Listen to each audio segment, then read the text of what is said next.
Chaque jour, Charles et Carole vous présentent la leçon de l'école du sabbat.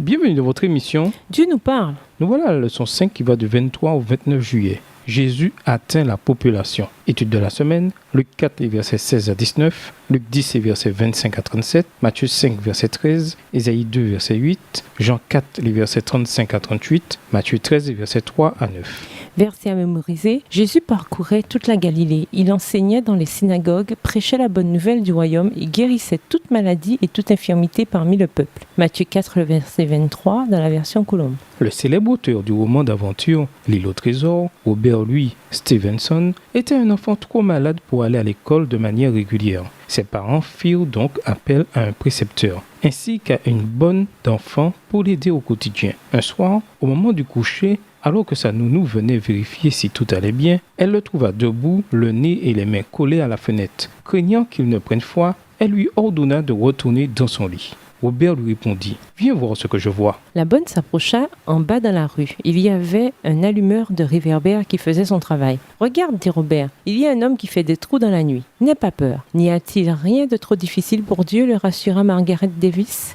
Nous avons en partie étudié ce que dit l'Ancien Testament sur le fait d'aider ceux qui en ont besoin. Nous allons à présent examiner de plus près ce qu'en dit le Nouveau Testament et nous commencerons par Jésus.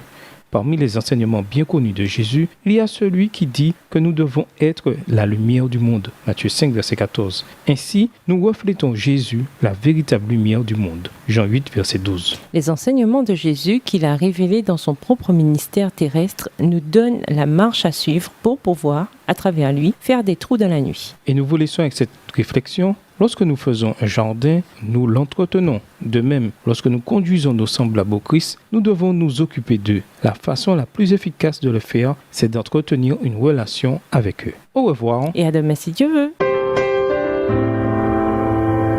Dieu nous parle.